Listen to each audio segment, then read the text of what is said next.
Well, Hey, happy Tuesday. good afternoon, good morning to you, good afternoon to me, and yeah, we're close enough. We're close enough. So good to have you here, Laurie, today. You look fantastic, by the way.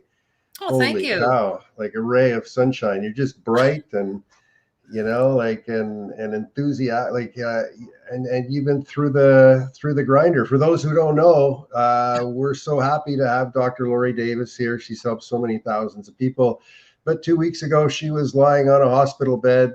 She was having major surgery, and she's back now and cleaned up. Laurie, I'm so glad, so happy that you're here.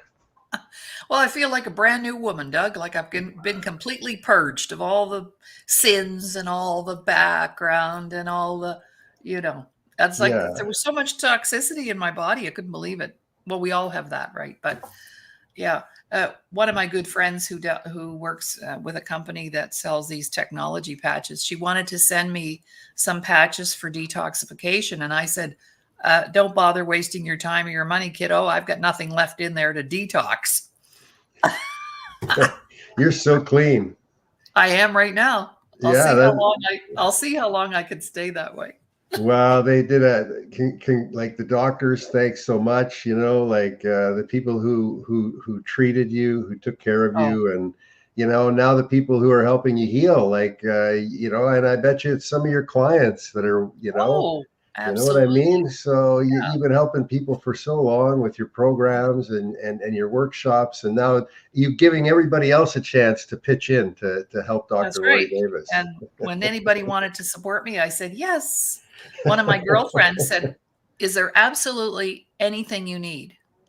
And I said, "Send cash." And That works. then I went, huh, like I was just kidding. She sent me $500. She deposited into my account. Oh, Yeah. And this is one of our colleagues. And oh, I said, I was just kidding. I didn't mean it.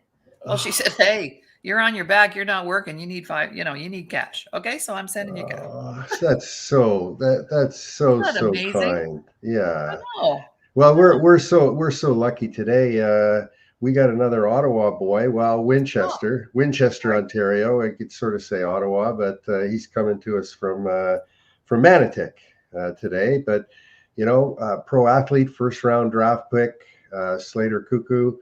Was drafted in the first round, and he's going to tell us a story about, where what he's seen and where he's been with respect to professional sports.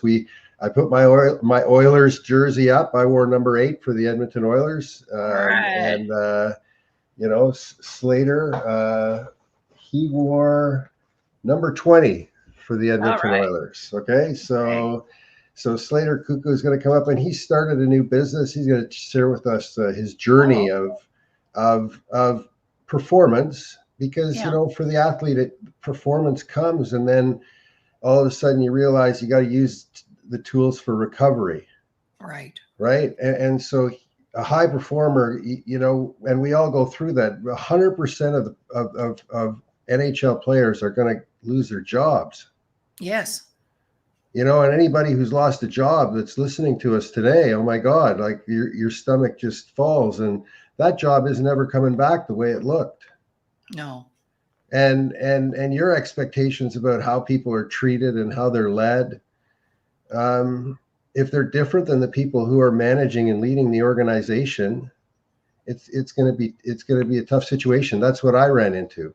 And so Right. we're going to hear Slater share all of this stuff over the next 45 minutes. So All looking right. forward to it, Laurie.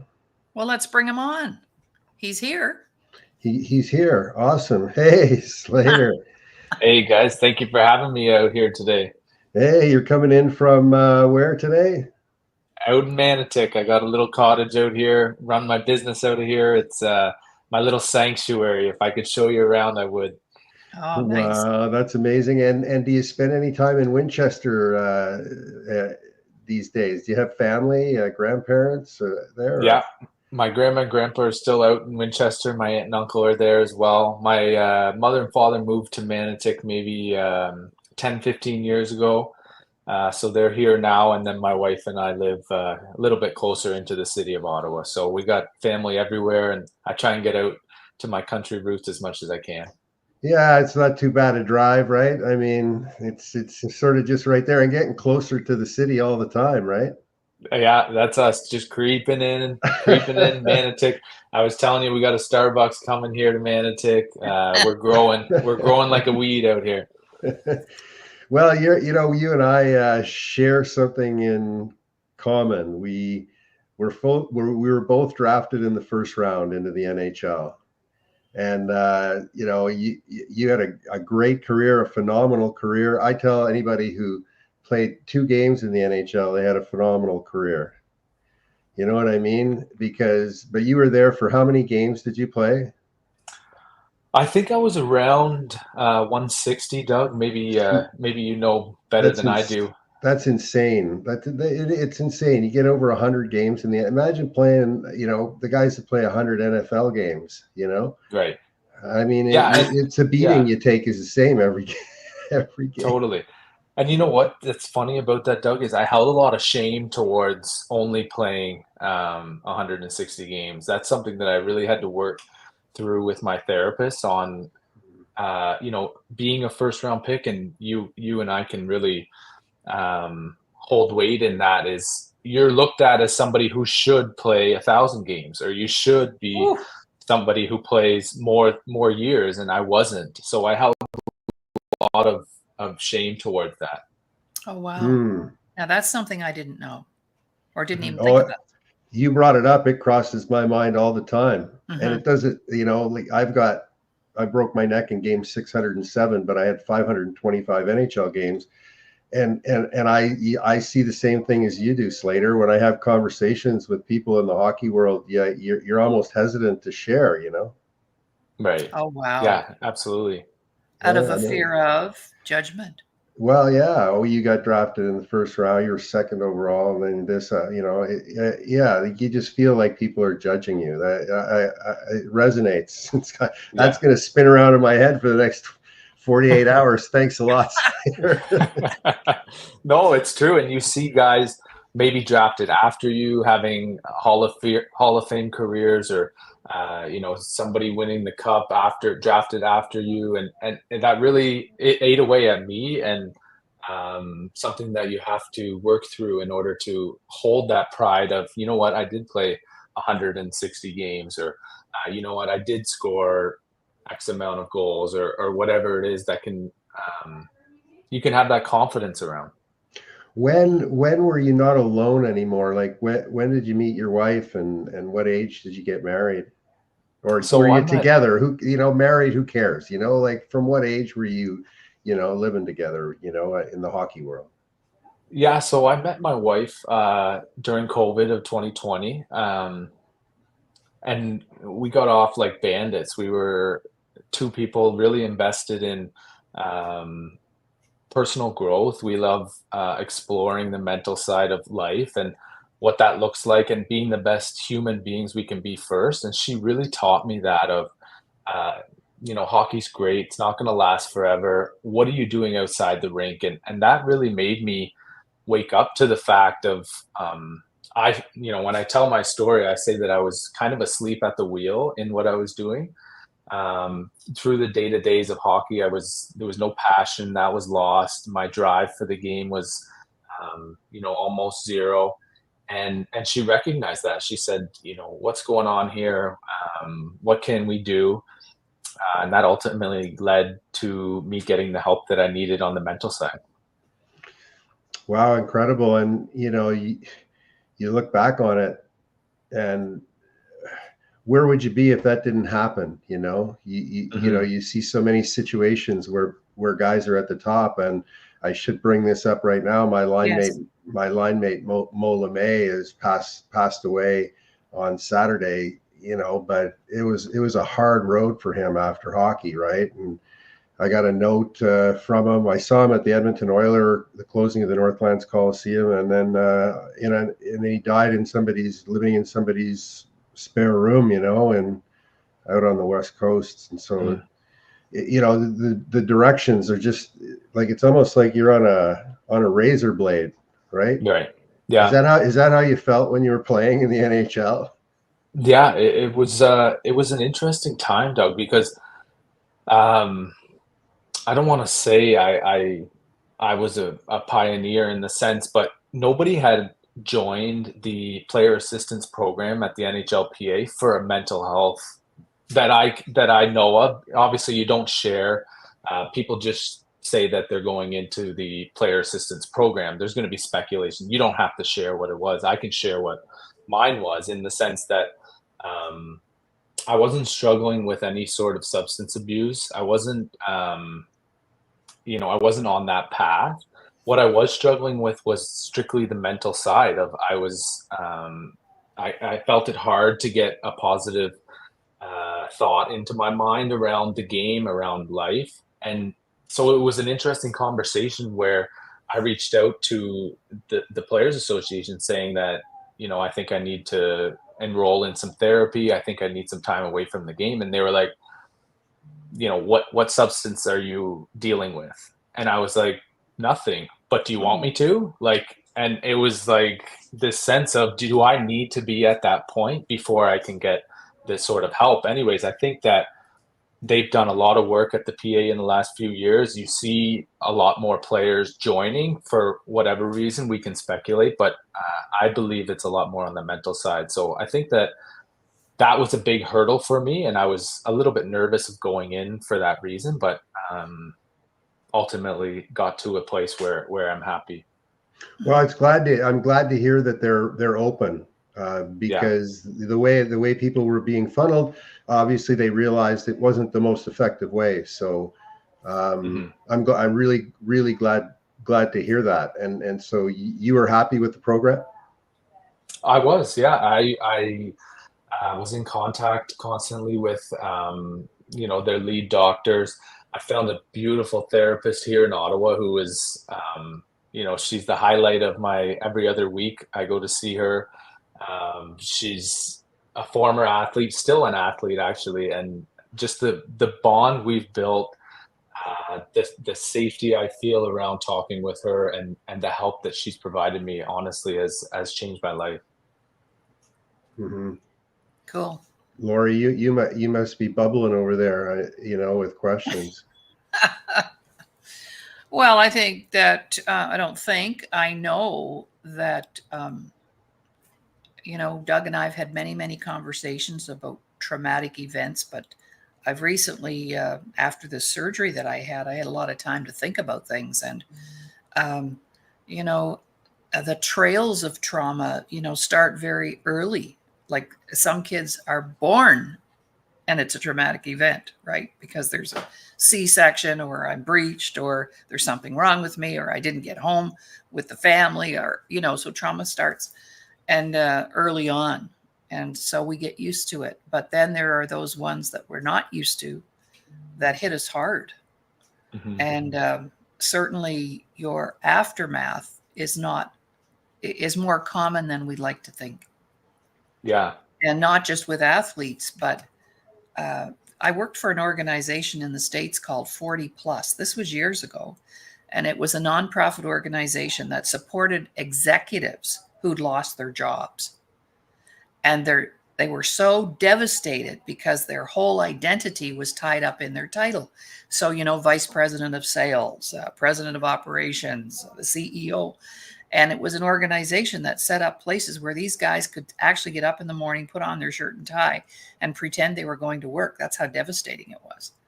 Wow. And I worked with them for a while when I was living in Seattle, Washington. And that's how traumatic it is. And when you were talking about short-lived careers, there are many careers that are short-lived. Mm-hmm. Hookers, for one, right? And have to inject a little humor there.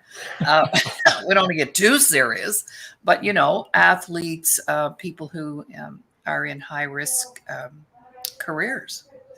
Yeah, so, and we're seeing that nowadays. I have my kind of friend group is at that age where we're 30 now. Some of them might be still getting 1 or 2 year deals, but I'm having quite a few meetings with just my buddies who are like, gosh, I haven't got a job yet. I'm like interviewing with companies in Ottawa, but I feel like a bum. I feel like, what does my life look like? And they're only 30 years old. Like, you got Yeah. a lot of solid time left. So what are you going to do with that time? And I think that it's an underappreciated thing of transitioning out of a professional athlete career into, let's say, normal life of what that looks like. So I think it's a very interesting time. It's Yeah. it's time to study it. It's never really been studied like other things get studied. Like I'm sure when the day comes when everybody wakes up, they'll go, well, "We should study this," and the answer is yes. Right. Yeah. And you can't tell them when to do it. They'll do it because things get so broken, they got to fix them. Right. Right. So, Well, unfortunately. and so much of this also applies to our veterans, our young veterans who come back, get out of the military. Now what? It's Mhm. the same trauma that's attached to that, So Yeah. speaking of trauma, this situation that you had about leaving the game, that just didn't hit you one day, right? You told a little bit of a story, but there must have been a feeling like if you back it up, like to a certain time, a certain team, like where you were so confused, like it was like for the first time you felt you wanted to leave hockey. Yeah. You know what, Doug? It's interesting because it is deeply rooted on multiple aspects. One of the things I really struggled with was my eating during my career. I grew up and my dad would always get a nervous stomach. He would be kind of sick, or he wouldn't physically be sick.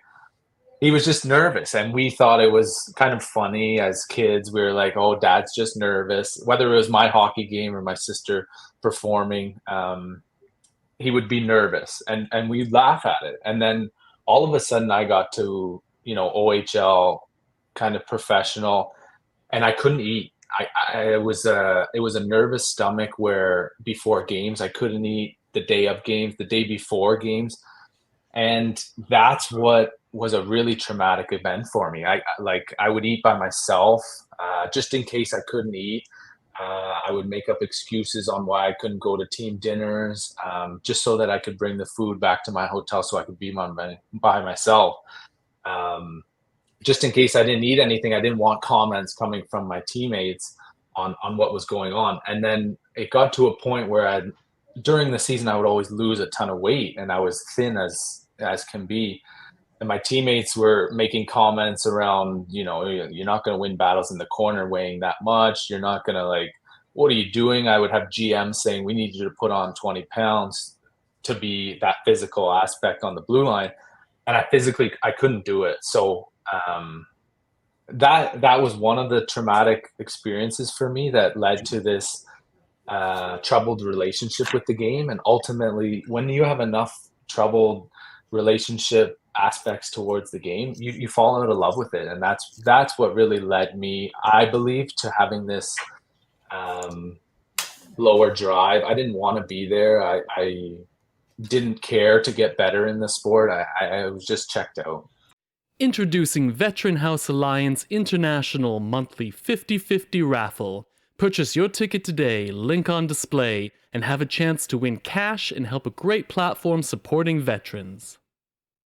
Usually people go somewhere else, though. Okay, it's not really checking out; it's checking over. What did you do? How did you distract yourself? Like, what did it lead to? Because sometimes it leads to something beautiful, right? Yeah, absolutely. And what it led to was exploring outside of the game. What does Slater bring to the table without hockey? And my communication skills are there. I believe that I can walk into a room and have a genuine conversation with people, and that bodes well for life outside of the game. So I really hung my hat on that. I took some courses online and got involved in Invest Ottawa with some business ideas, things like that. Oh, but yeah, and Love Invest Ottawa. I've been involved with them, taken all Yeah, the courses that the NHL alumni asked, yeah, like yeah, offered. I'm so glad you're doing that, man, because you just got to keep learning. totally. You're going to see tons of opportunities. It's just getting better at identifying them. That's all. Agree. Yeah, That's so cool, man. That's yeah. awesome. And are you on the ice? And do you have are there any kids now or No kids, no Okay, kids, Doug. but are you on the ice? So with the Sens alumni, I've done a few events on the ice, but you know what? Like, I hate to keep bringing it back to serious conversations, but I don't know. I think that this is the time to. Oh, it is. I find there's a troubled relationship I have with the game now of it's not just a fun thing for me. My buddies will ask me to come out and play for a little shinny or play in these charity event games. And I know you and I were speaking about it. There's a deep rooted relationship that I have with the game where it's not just for fun. It feels like some trauma's coming up. So I don't know. I don't know if that goes away with time, but that's kind of how I feel towards the on ice aspect right now. Okay, so the answer to that question from my perspective is no, it doesn't go away. Yes, you learn how to manage it better. Right. Okay, trauma will always be with you, but trauma does not have to control you. Right. Right. So today, if I don't do meditation and work on myself and talk to Laurie at least once a week, I'll be doing crazy things on the sports field. Like, I mean, I still go hard at 61, right? And I can still throw a frisbee like 80 yards, and so like I throw things too hard and I play too hard, and sometimes the people don't like that too much. Right. Yeah. It's hard to turn it off, right? Oh my God. I don't know. Like I just come so close to hurting people and after my career's been over because I do things so quickly and so intensely that other people don't have any idea like that it's coming. Yeah. He catches us off guard quite a bit, actually. Oh yeah. Yeah. Yeah. Nice. Yeah. So this whole situation has obviously led to you trying to with the business you're doing, trying to fill a spot in the marketplace, like and there's got to be a psychological release there too, like because it sounds like you're helping people. That's key in my work anyways. Helping other people is a priority. Yeah, absolutely. So let's talk about that. Let's talk about what you're doing. Yeah. So I started a company called Fulfill Home Services, and what we do is any handyman work, light renovation, repair work. So that has been going great. And like you said, I'm trying to use my skills from hockey and my communication skills to really build that database. So we have a membership program. I think that with the aging population, our homeowners are having a trouble finding people all around the house to do the work that you need, right, Laurie? And that's right. What a lot of companies going towards is the technology side of an app or a marketplace for home services. We're actually steering opposite direction of that, where you still have that personal connection with the company that you're getting to do your home services. So that's where the membership model comes in. You can call Slater for anything around the house, and we'll look after it for you. You're not bringing a stranger into your home. And that's where the hockey side and my background of, having a name with weight in the city and having that past experience creates a sense of trust with our homeowners that we're going to do the job right. And we're going to also not take advantage of any kind of pricing or anything like that. So they know where to find, and you're not going to go help yourself to some jewelry and exactly. Well, they know where to find you. That's the thing. He can't. Where are you going to hide? Where is Slater Koekkoek going to hide? Oh, by the way, I wanted to ask you this question. Like my name when I was born was Douglas Eric Harlock. I was adopted, right? And I became a Smith, which is absolutely the opposite end of the spectrum to your last name. Because I've never met another one. Are there more of you? There's a ton of Koekkoeks, actually. I have 22 first cousins on my dad's side. I love it. For the majority, they're all married. But the problem was my dad had 4 brothers and 4 sisters.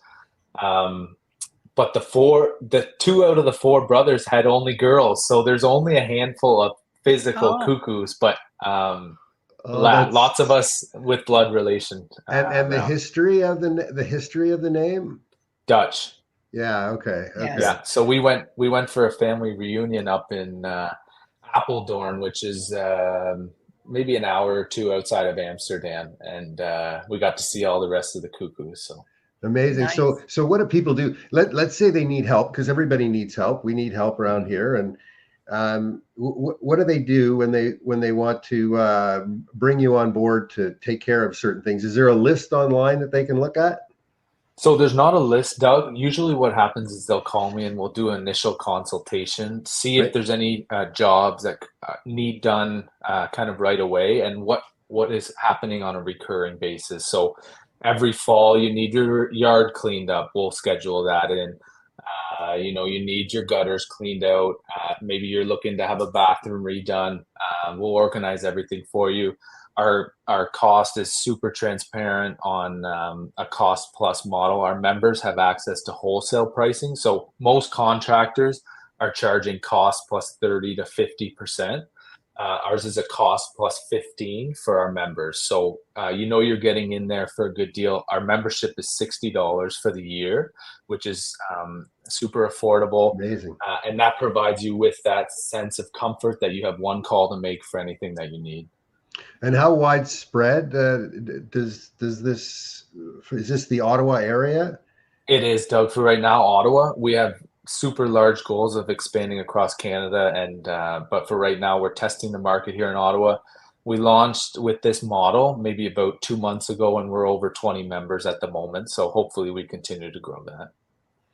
Cool. Wow, that's the timing seems to be absolutely extraordinary. And where did you get your business acumen? Have you been taking courses in that space beyond the incubators, or just learning in the incubators? So it's funny, Doug. My wife, right when I was going through that struggle of kind of feeling lost inside the game, it was around my birthday, and sure enough, my wife got me an entrepreneurship essentials course from Harvard online. So I enrolled in that in February, March kind of thing, and then and now I'm involved with another course online. But yeah, my father-in-law here in Ottawa is Vince Campanelli. They have Campanelli Homes. He's been a huge help on the business side of putting together a plan and kind of going from there on what that looks like.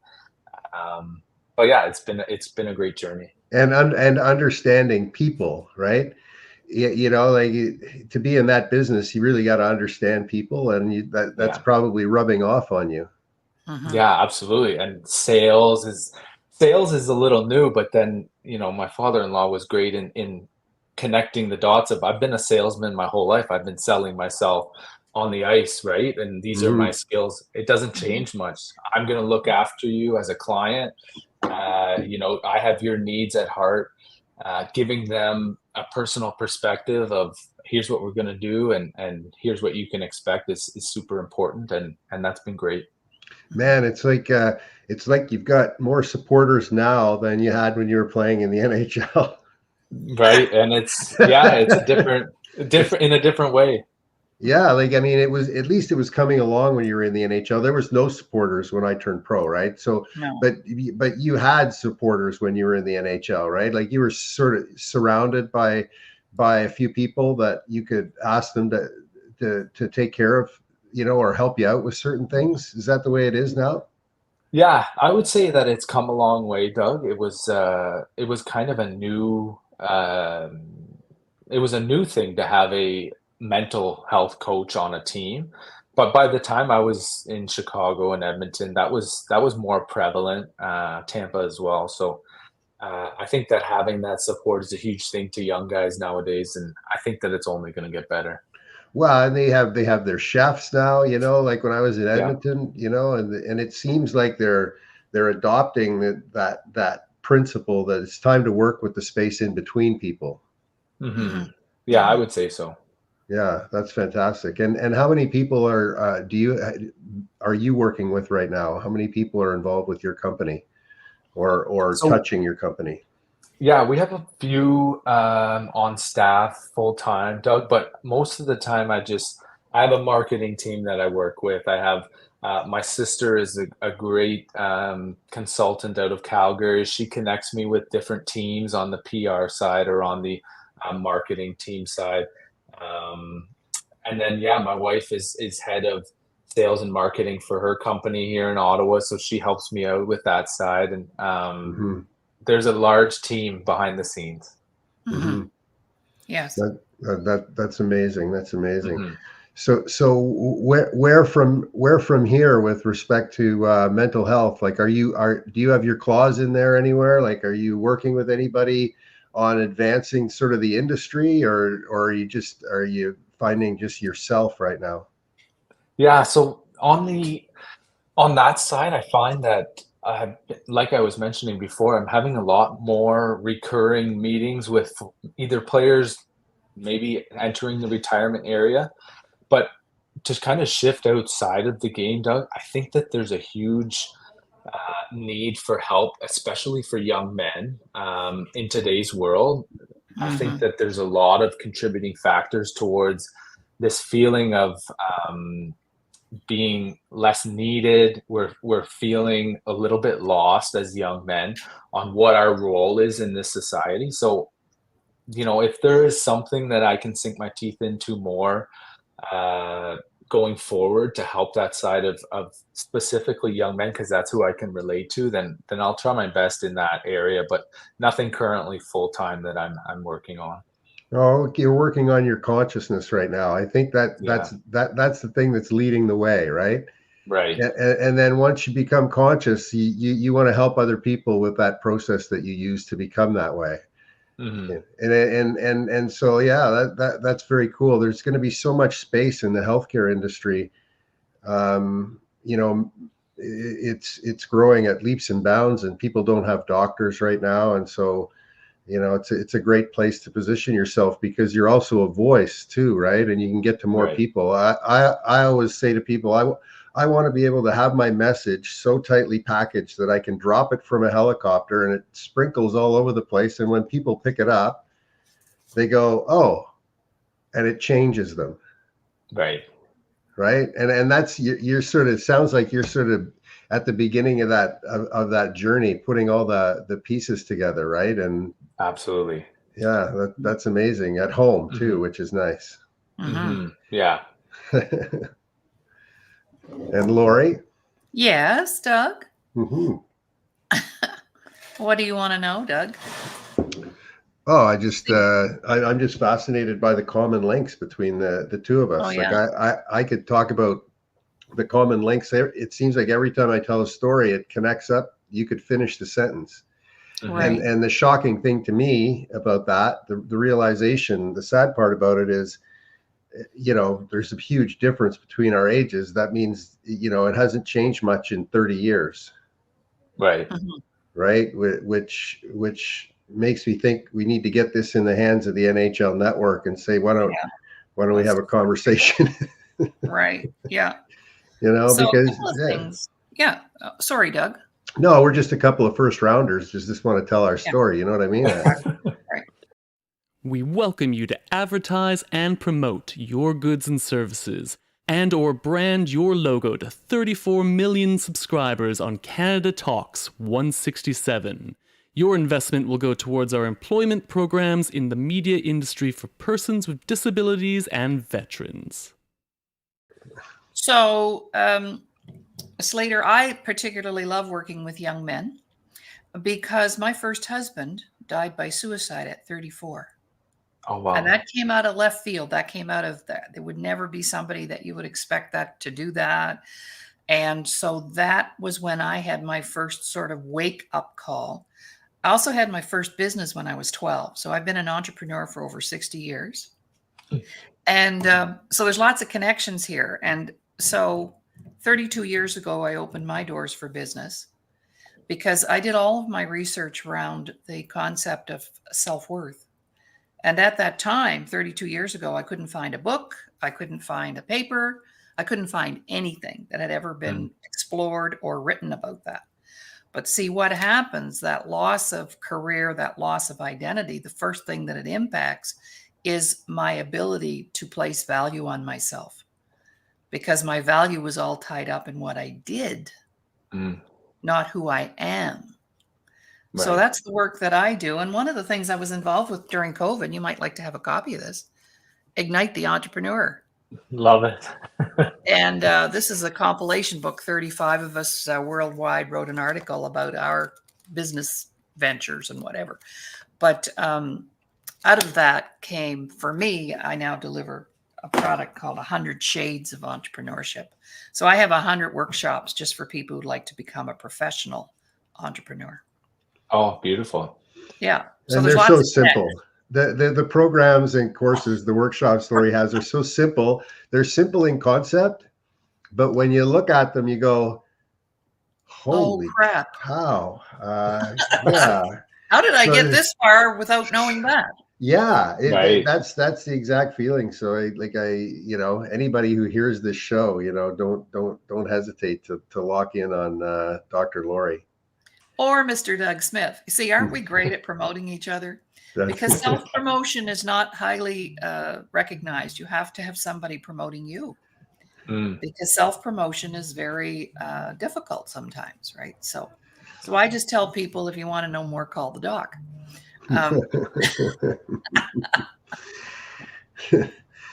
Yeah. So tell us a story. Tell us about playing in Chicago, because you know who I was with the other night, and I can say this because you just signed a new deal with TSN and with Chicago, but Darren Pang. Oh yeah. Yeah. So Panger and I played together. So you must know Darren. I had seen him around. He would cover a lot of the Chicago games. Eh? Yeah. So I figured I was at just for the hockey fans that are listening right now and the sports fans, Brian Kilray, the winningest coach of all time in the OHL, turned 90 on the weekend, and so we were at a big. I went to a party with 300 other people, and at Lansdowne Park after the 67s game, and saw all the people that wanted to recognize Brian Kilray, and it was a big room of hockey players. Holy cow! Oh wow! Nice. Yeah, Doug Wilson was there. He was up there speaking. James Duthie was the master of ceremonies. It was quite a nice thing that happened for Brian. So, and your day, how were your days in junior? I'm curious. So you turned junior when you were 17, right? Yeah, 16, 17 for Peterborough, and then I went to Windsor for my last 2 years. But it was awesome. I lived with my aunt and uncle in Peterborough.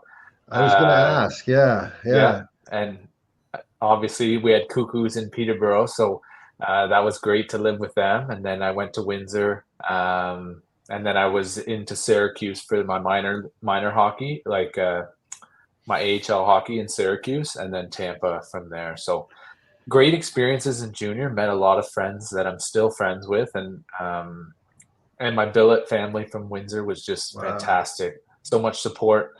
I went through 3 shoulder surgeries in junior, so there was a lot of trying times, and then to scrape out an 8-year professional career after that was a blessing for sure. The Disability Channel would like to thank our existing sponsors. We really appreciate the support and kindness from the BIAs across the GTA, Ontario, Canada, and our friends in the USA. We love making new friends. Thank you for supporting our existing employment programs. Yeah, like how is your shoulder? Like, I mean, that was the biggest injury you had, right? I mean, pretty much.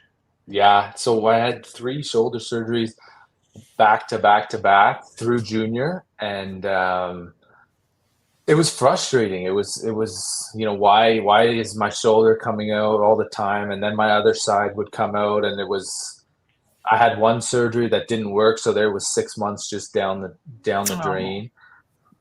Who was backing you? Who was backing you in junior if you were going through that stuff? My like mother the coaching. and father, yeah. Oh, really? So it was your mother and father there all the time. Parents. Like, wow. Yeah, they were amazing on just keeping me in line and knowing that there was a bright future ahead. And but yeah, I think that it obviously has an impact on your development and everything on that sense. You're away from the team for 6 months at a time and by yourself. So it was a trying time.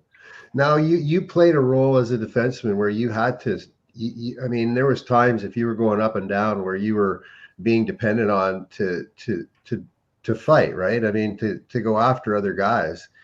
I mean, that must have caused you like a world. Like I remember when I got in situations like that, I can believe that you didn't eat, but you must have had nights like that too, right?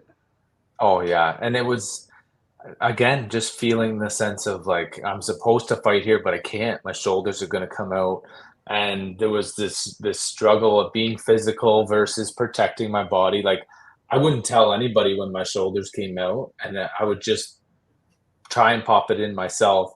There were some times where I couldn't. That's where I got shut down for surgery. So if I could get it back in without telling anyone, I would, and just eat it for the next few days of practice until I could get back to full strength.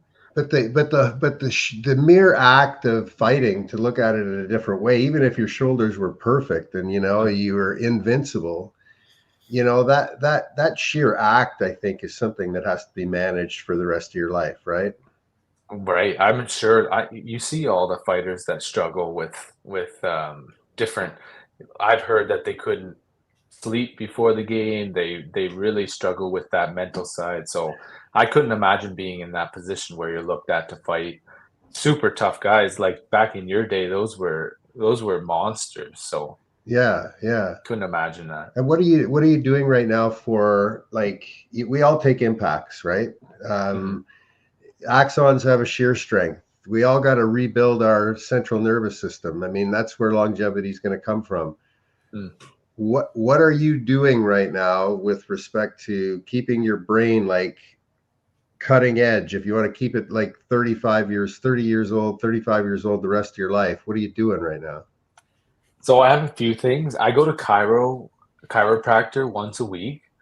I find I doubt there's any studies that show it, but I find it's actually helpful for my mental side. Like, I don't know if my neck's tight or whatever, but I find it very impactful on my mental side.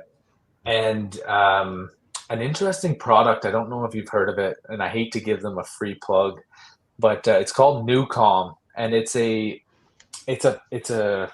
phone app that you listen to on your headphones, and it actually brings you into a relaxation state. And allows for your body to physically recover. So I found that pretty helpful as well. I think that my daughter mentioned 8D music or something now. They have that. It's that same. Yeah. It? So it hits the certain frequencies that allow your body to relax. Anyways, I don't know if it's hocus or what. You know what I saw yesterday? And I don't know that you two boys are going to go get this. I saw a post with a teddy bear that breathes. And the chest of the teddy bear goes up and down, and this grown man was hugging it, sleeping. Wow. So not sure what that's all about, but I thought, no, I don't need that. But it was like this actual teddy bear that you lay next to you, and it's breathing in and out, like a person. Wow. Well, if I want that kind of companion, I'll just put my dog up. He's a 60-pound boxer, but I can still feel his heartbeat, right? Yeah. Well, there's a ton of product. Yeah. Well, you're doing like that. The whole mindfulness side of things and the reducing of duality, right? Like I try to pride myself in keeping up to date on what's happening right now. But if you can remove the story that you tell yourself and just keep the story that's happening to you, right? You remove duality. And these techniques like 8D music and the meditations that have been developed after my work, that's what they do. They remove that chatter. And then all of a sudden you can perform better, not just mentally, you can perform better physically. Like, and so all these measurements now with electrical waves and what actually holds the physical together with the psychological is consciousness now. So the consciousness is being measured as a separate piece of anatomy just for our viewers and for you, Slater. Like that will be the thrust of the next healthcare movement, will be consciousness. Because if you lose the grip if the physical and the mental lose grips on each other, then you fall into mania, you get manic or you get depressed. Right. And so if you're not nurturing consciousness, the grip between the physical and the psychological start to separate. Mhm. Right. Right. And you'll notice, if you think about this later in your own life, you'll find that's been true in your life. It's this weird thing that we can now present to people. I hope to be able to do it by the new year. So Mhm. Very cool. Yeah. yeah. Yeah. So yes, I became consciously clear as I was filling up my guts, Doug. So tell us how, like, the business that you're running right now, make it as easy as you can one more time for people, and just run through it again. The program that you're running, it's a subscription model. Let me repeat it back to you. It's a subscription model. If you have stuff around your house that you don't want to do, like I got 25 things on my list that I don't want to do, you could call Slater Koekkoek, and you know where to find him. He'll make sure that you get set up and get those things done on a repeat basis, because these things don't go away, right? They just keep happening over and over and over again. So you want one fee for the entire month. You don't want any confusion. One fee, and then all those things will be taken care of by you and your team. Does that summarize it? That sounds fantastic, though. I might just clear it up a little bit that the $60 fee is yearly. Your service fees are on top of that, but Yes. that $60 fee gets you in the door, allowing you to be a member. It doesn't have to be recurring work. We can come in and do all of those jobs for you at one time, and then you can call us for anything that comes up after that. But if they are recurring, absolutely. And you could show, you can almost show, like, mathematically the savings that a person would get by getting the discounts, because there's some things that cost way, like, a lot of money, that saving 15%, 20% or whatever, 30, that's a huge savings on an annual basis. Most of our members, Doug, make back their membership fee of $60 on their first job. So it's really attractive for them to become a member and join that database, and just having the peace of mind knowing that you can call one number and we'll take care of it is really has been a great thing for our members. Well, I encourage people. Yeah. Well, as a senior myself for many years now, my husband's 83, and we actually had to give up our beautiful home with 5 acres of grass that he mowed, twice a week. Right.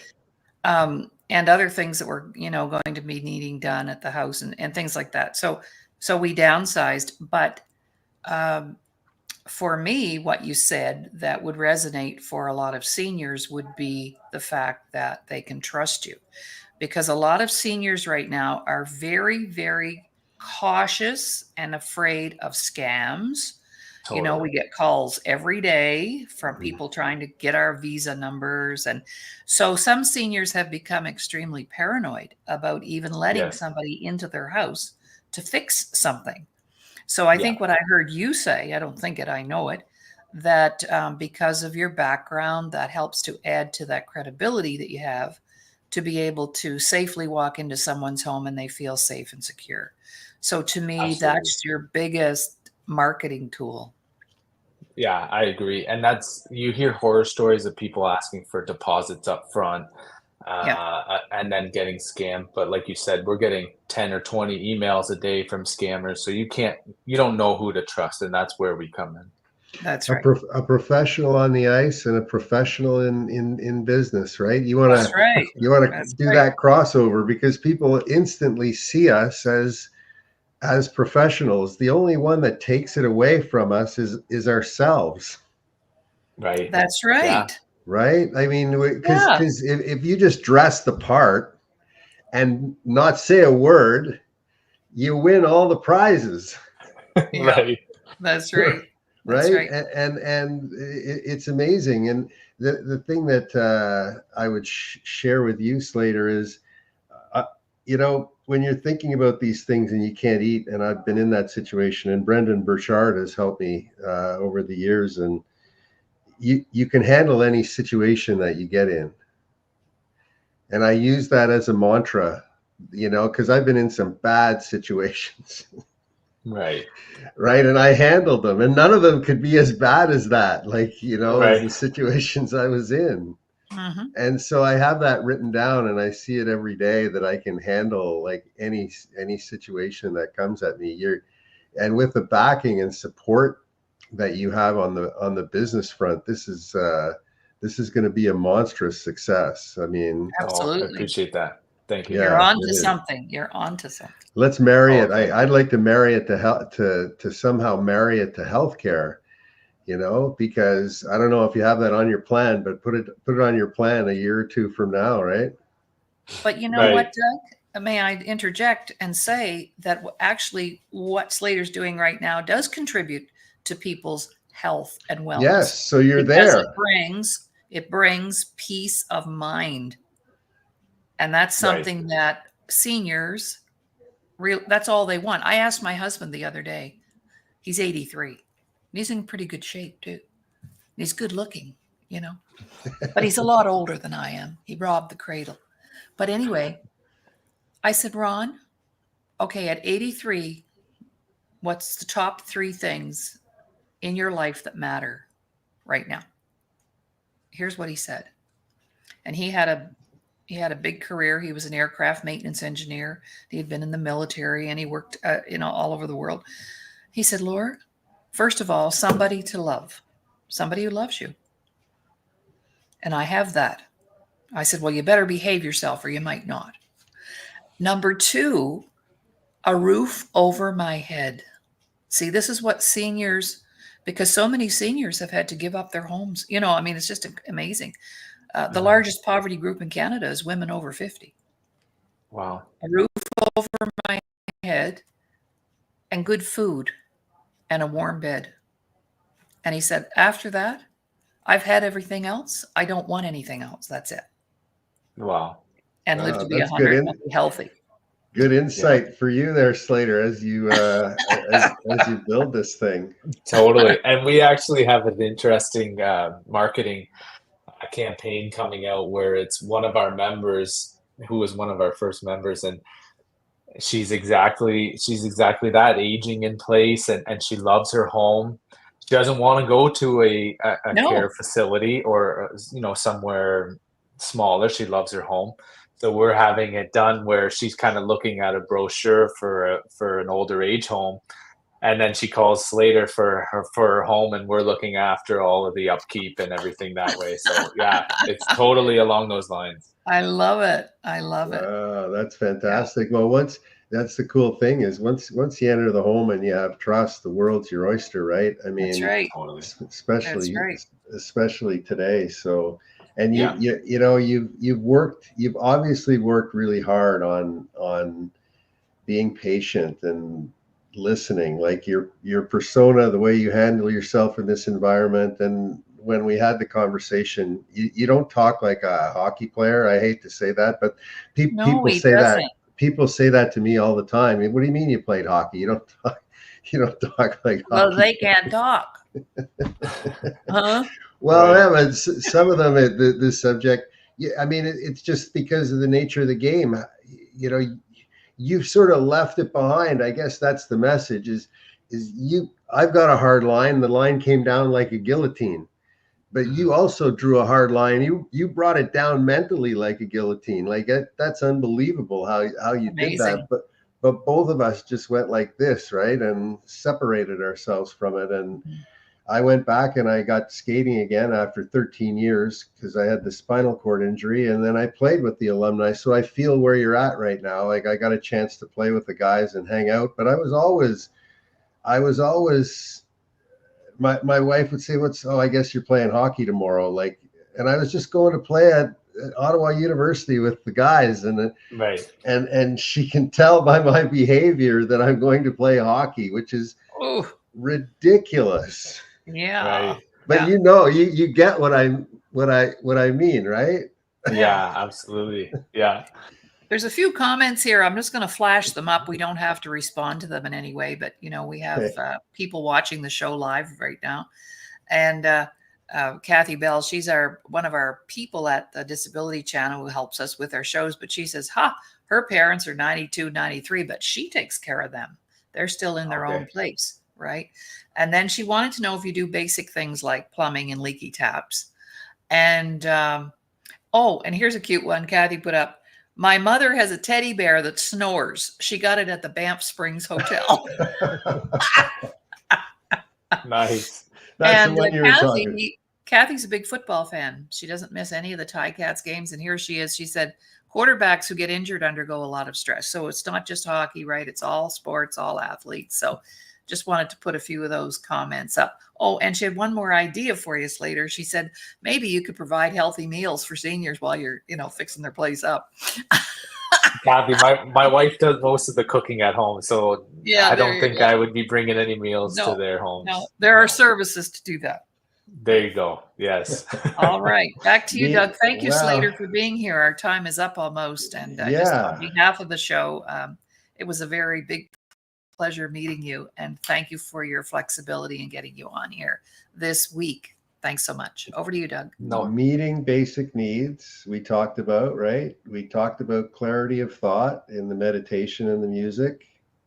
And we talked about helping other people. Those are the 3 priorities of the subconscious mind. If everybody that's listening can just get that, then they'll get what Slater's doing right away, right? And they'll be able to identify. So meet basic needs, clarity of thought, help other people. Slater, you're on the right track. Love to have you back as you launch your new marketing campaign, okay? All right. Thank you guys for having me. All right. Thanks, Laurie. I really appreciate it. Okay. Well, tomorrow we have coming up, tomorrow I'm doing a solo show at 9 a.m. I'm going to talk about anger and trauma, how it's connected. I'll tune into that one. Yeah, no kidding. And the veils, right? Having spent 10 days in the hospital, I'm going like, I got to see a lot. And I know that we all think our systems are broken, but we have to remember there's some very excellent people inside those systems taking care of people. So I had an amazing crew taking care of me the whole 10 days. All right. Bye for now, guys. Have a great week. Bye-bye. Thank you. You too. Talk to you soon. Take care.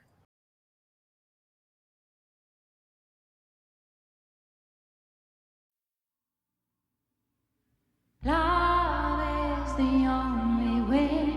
Love is the only way. Love is the only way. Take a breath. Let it be alright. Take a breath. Let it be enough right now. Let this moment